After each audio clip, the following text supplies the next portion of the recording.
आप सभी श्रोतागणों का एक बार फिर से अभिनंदन है मेरे चैनल रागनी सिंह में। आइए सुनते हैं मालती जोशी जी की लिखी कहानी इतिश्री।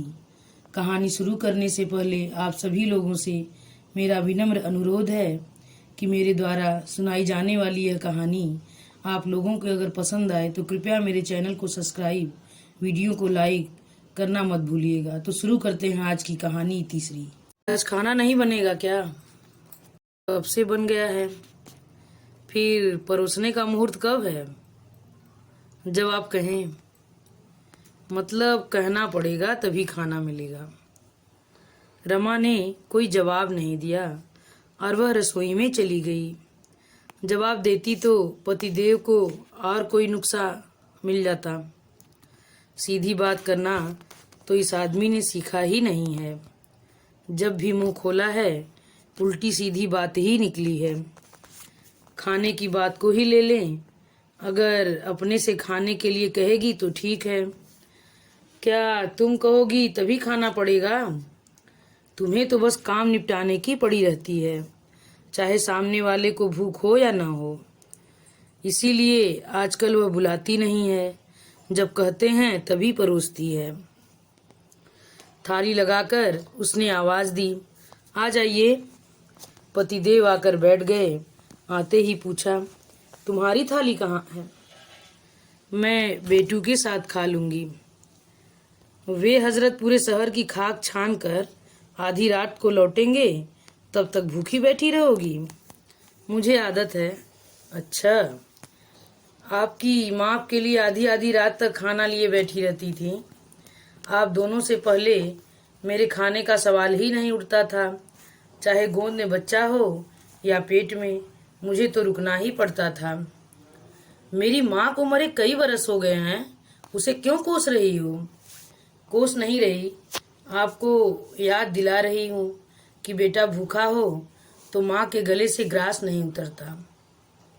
दरअसल वह कहना चाहती थी कि रात रात भर रमी खेलने वाले बेटे के लिए भी माँ भूखी बैठी रहती थी, तो मेरा बेटा तो फिर भी कुछ कर रहा है। पर उसने यह कहा नहीं, अच्छा खासा महाभारत हो जाता। इतने दिनों तक इंटर कॉलेज ड्रामा कंपटीशन चल रहे थे। आज उसका रिजल्ट था। उसका मन उधर ही लगा हुआ था। 2-3 बार पतिदेव ने टोका भी, ध्यान किधर है तुम्हारा? कब से दाल मांग रहा हूँ। उसके कान मोबाइल पर लगे हुए थे। घंटी बजते ही वह दौड़ पड़ी। फोन मुकुल का ही था। ममा बधाई हो, आपके बेटे को बेस्ट एक्टर का प्राइज मिला है। सच? खुशी से उसकी आंखें छलक आई। हाँ, और हमारा नाटक सेकेंड आया है। बेटा, कोई दुकान खुली मिले तो पाव भर मिठाई लेते आना, ठाकुर जी का भोग लगा दूंगी। ठीक है ममा। आवाज़ कैसी आ रही है? तुम्हारे पिताजी खाने पर बैठे हैं, थाली पीट रहे हैं। माँ जाओ, उन्हें अटेंड करो, नहीं तो हंगामा मचा देंगे।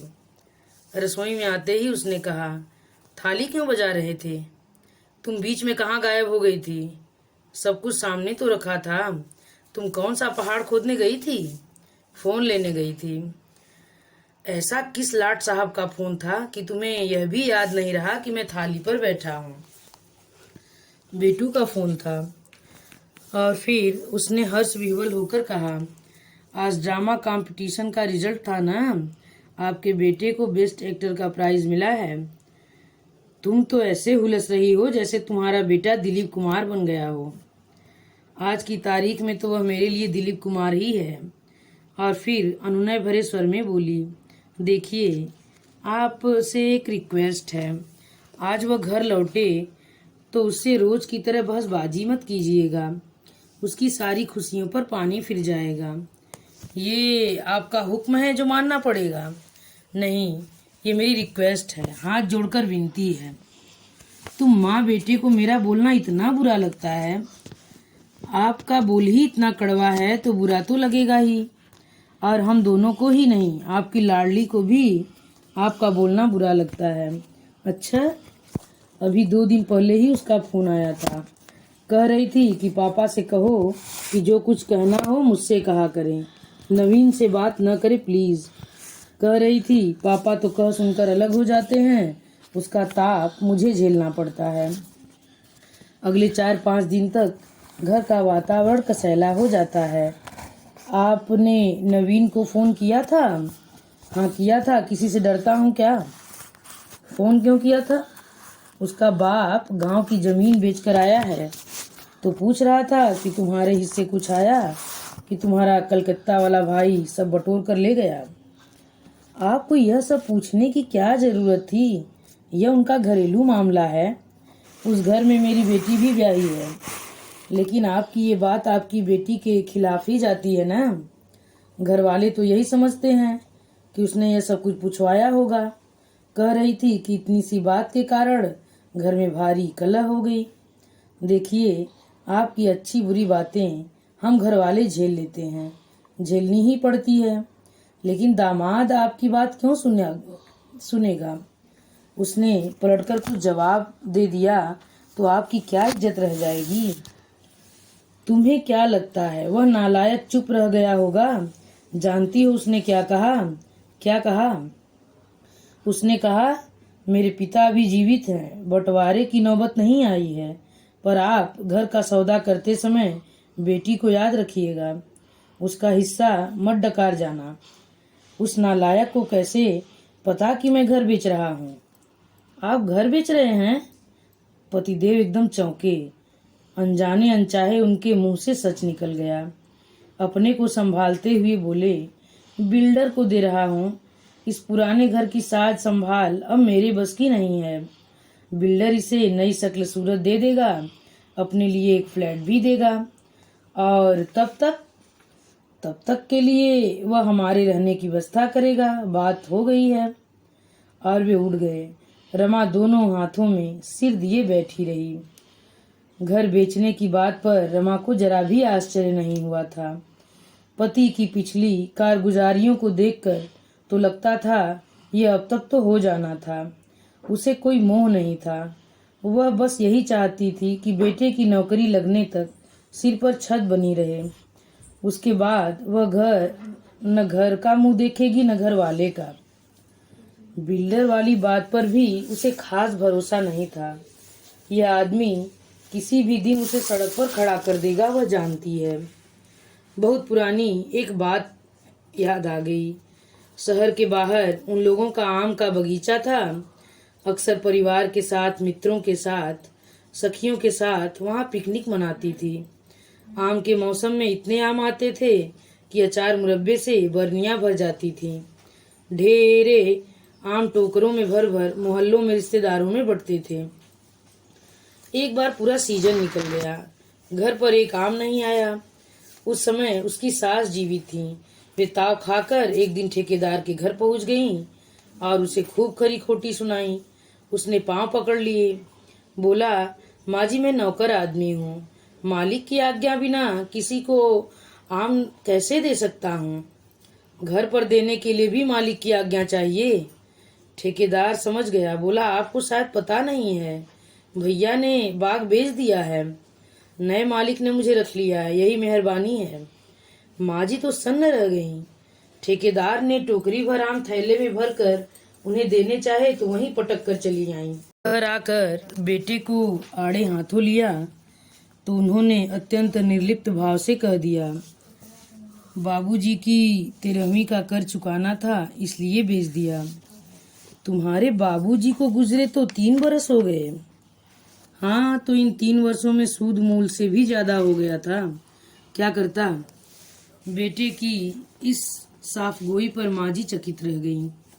फिर बोली, देखो, एक बात आज ध्यान से सुन लो। मेरी 13वीं पर तुम कोई कर्ज नहीं उठाओगे, समझे? जब मेरी अस्थियां सिराने जाओ तो वहीं 2-4 ब्राह्मण जिमा देना, समझे? इतना कहकर भी वे आश्वस्त नहीं हुई। एक दिन पोटली भर नोट रमा को थमाते हुए बोली, संभाल कर रखना, उसे हवा भी मत लगने देना।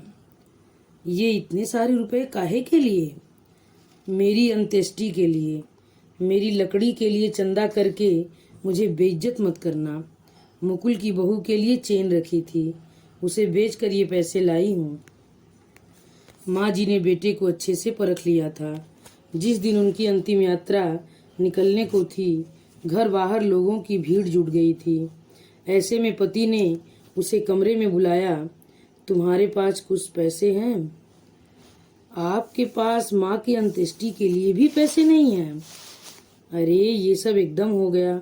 ठीक ही तो हुआ, बीमार पड़ती तो क्या आप इलाज करा पाते? फिर पैसे देते हुए कहा, मुझे पता था यह सब, इसीलिए भैया लोगों से कहा था पैसे लेते आना। अब आप समय से उनका कर्ज चुका देना बस। पतिदेव ने हमेशा की तरह सिर हिला दिया और बाहर चले गए। माँ नहीं रही तो कोई अंकुश नहीं रहा। उन्होंने अपनी पुश्तैनी दुकान पर बैठना ही छोड़ दिया। कहा कि पीठ में दर्द रहता है। दुकान पर एक लड़का रख दिया है। जब 4 महीने तक दुकान से एक पैसा नहीं आया तो रमा ने पूछा, बोले किराया से उठा दी है। उस पेशगी वाली रकम का क्या हुआ? यह उसने चाहकर भी नहीं पूछा, क्योंकि ऐसे प्रश्न हमेशा अनुत्तरित रहते आए हैं। एक दिन मुकुल उस ओर गया था। लौटकर उसने बताया कि दुकान की तो काया पलट हो गई है। वह पहचानी नहीं जाती। Cosmetics, artificial jewellery, greeting cards, महंगे खिलौने, गिफ्ट आइटम, पता नहीं क्या क्या है उसमें। उस बाजार में अलग ही नजर आ रही है। मुकुल ने बताया कि दुकान की सिर्फ शक्ल सूरत ही नहीं बदली, बोर्ड भी बदल गया है। उस पर नया नाम है। उसने पति से जवाब तलब करना चाहा तो उन्होंने सपाट स्वर में कहा, पैसे की जरूरत थी, बेच दी। बताना तो था, हर बात तुम्हें बताना जरूरी है। बताता तो तुम क्या कर लेती? यह तो सच था, वह क्या कर लेती? बस वह चिंता में डूब गई। यही सिलसिला रहा तो गृहस्थी कैसे चलेगी? उसकी छोटी सी नौकरी है, उससे दोनों वक्त का चूल्हा तो जल जाएगा, पर गृहस्थी में और भी तो खर्चे होते हैं, उनका क्या? अपनी उधेड़बुन में वह इतनी व्यस्त रही कि उसे कभी पता ही नहीं चला कि बच्चे इस बोझिल वातावरण से ऊब चले हैं। वे अपने स्नेह का, सुख का आलंबन कहीं बाहर ढूंढ रहे हैं। जिस दिन मीनल ने घर से भागकर शादी की, उस दिन उसे होश आया। मीनल के पापा ने बड़ा हंगामा किया। मुकुल ने बड़े शांत स्वर में उनसे कहा, आप उसके लिए कौन सा IAS लाने वाले थे जो इतना शोर मचा रहे हैं? उसकी कॉलेज की फीस तक तो आपसे भरी नहीं गई। कब से बेचारी को घर में बिठा रखा था। ऐसे में कोई भी भटक सकता है। वह तो अच्छा है कि लड़का परिचित है, पढ़ा लिखा है और कमाऊ है। हमें भी लगा कि बेटी ने ठीक ही किया। बाप के भरोसे बैठी रहती तो जिंदगी भर कुंवारी रह जाती। और जिस बेटी को फूटी कौड़ी भी नहीं दी, उसके यहाँ जमीन जायदाद का हिसाब मांगने पहुँच गए। बेशर्मी की हद होती है। उन्हें पक्का विश्वास हो गया है कि माँ और भाई की शह पाकर ही बेटी ने यह कदम उठाया है। तब से मुकुल उनकी आंखों में कांटा बन गया है। उससे वे हर बार फीस के लिए तरसाने लगे थे। हार मानकर रमा ने अपने भैया से गुहार की कि दाल रोटी का जुगाड़ तो मैं कर लूँगी, आप लोग मेरी राखी भाई दूज मानकर उसकी फीस का इंतजाम कर दें। राखी भाई दूज और फीस में कोई तारतम्य नहीं था, पर उसके भाइयों ने उसकी बात का मान रखा। बेटे ने भी आश्वस्त किया है कि मामा लोगों की पाई पाई चुका देगा। मुकुल को मौसा जी ने अपना पुराना स्कूटर दे दिया। दुनिया भर के लड़के चमचमाती बाइक पर घूमते हैं। मुकुल अपनी खटारा स्कूटर खदेड़ता रहता है, पर उसके चेहरे पर सिकन नहीं आती। भगवान ऐसा समझदार बेटा सबको दे। बेटे की याद आते ही उसने घड़ी की ओर देखा। 11 बजने को थे। उसने सोचा वह आता ही होगा। कटोरी में राई नून लेकर वह खिड़की पर जा बैठी। गली में उसके स्कूटर की आवाज़ सुनते ही उसने दरवाज़ा खोल दिया। मुकुल स्कूटर से उतरा, गेट खोलकर भीतर आया। स्कूटर पार्क कर उसने गेट बंद किया। फिर माँ से बोला, माँ गेट का ताला देना। 1 मिनट वहीं खड़े रहो, रमा ने कहा और दोनों हाथों में राई नून लेकर उसकी नज़र उतारने लगी। उसने हाथ ऊपर की ओर घुमाए ही थे कि पीछे से किसी ने उन हाथों का झटका दिया। पूरी राई नोन आंगन में बिखर गया। ये क्या किया आपने? वह चीखी और रो पड़ी। वह कौन सी जंग जीत कर आया है जो उसकी आरती उतार रही हो? मुकुल भीतर आया। अपने पीछे दरवाजा बंद करते हुए उसने कसैले स्वर में कहा, वाह, इससे अच्छा स्वागत की तो मैंने कल्पना भी नहीं की थी। स्वागत किस लिए जनाब? आवारागर्दी करके लौटे हो इसलिए? कहाँ थे अब तक? उन्होंने कड़कदार आवाज में सवाल दागा।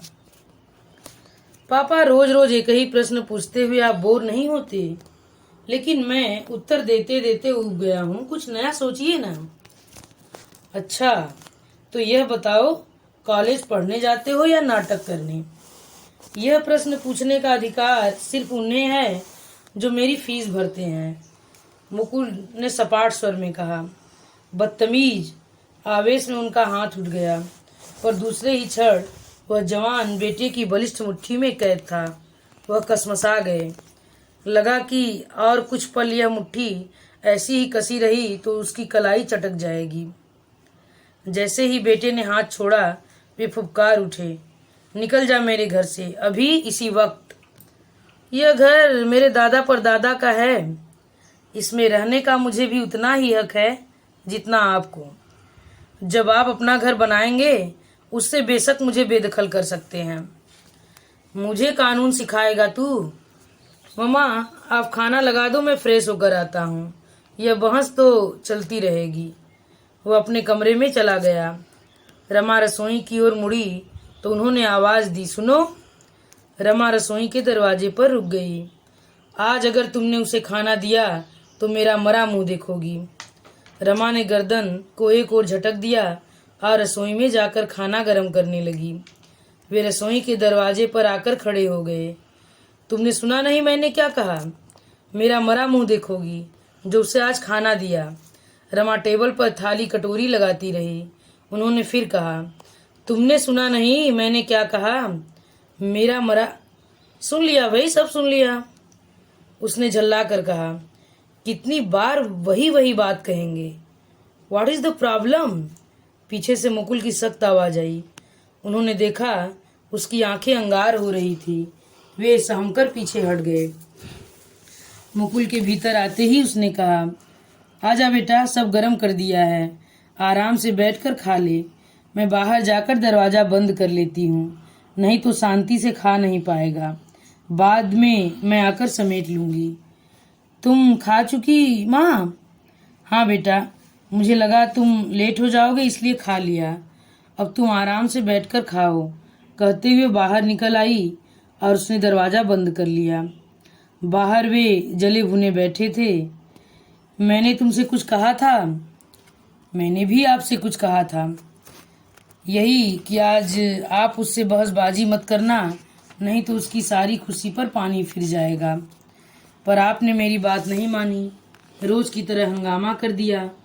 जब आप मेरी बात नहीं मान सकते तो मुझसे क्यों अपेक्षा करते हैं? मेरी तुम्हारी बात में कोई फर्क नहीं है। क्या फर्क है? मैंने कहा था मेरा मरा मुंह देखोगी अगर उसे खाना दिया तो। मतलब तुम्हें मेरे मरने जीने से कोई फर्क नहीं पड़ता। वह चुप रही। यह मत भूलो कि मेरी वजह से तुम सुहागिन बनकर इठला रही हो। वह भरी बैठी थी, एकदम फूट पड़ी। ऐसे निकम्मे सुहाग का मैं क्या करूं? इससे तो मैं अभागिन ही भली। कहते हुए उसने अपना मंगलसूत्र उतार कर उनकी ओर उछाल दिया। लीजिए, इसे भी बेच खाइए, कुछ दिन का खर्चा पानी चल जाएगा। वे सन्न रह गए। यह वही मंगलसूत्र था जो कभी टूट कर बिखर जाता था तो वे सारे काम छोड़कर उसे पिरोने बैठ जाती थी। सूने गले से वह पानी भी नहीं पीती थी। वही मंगलसूत्र रमा ने आज ऐसे उतार कर फेंक दिया था जैसे वह कोई चीज हो। उनके स्वामित्व का अहंकार पल भर में शेष हो गया था। उनका पति होने का एहसास किसी रद्दी कागज के टुकड़े की तरह उनके पैरों में लौट रहा था। कहानी सुनने के लिए आप सभी श्रोतागणों को बहुत बहुत धन्यवाद। कहानी आप लोग को कैसी लगी कमेंट करके ज़रूर बताइए। धन्यवाद।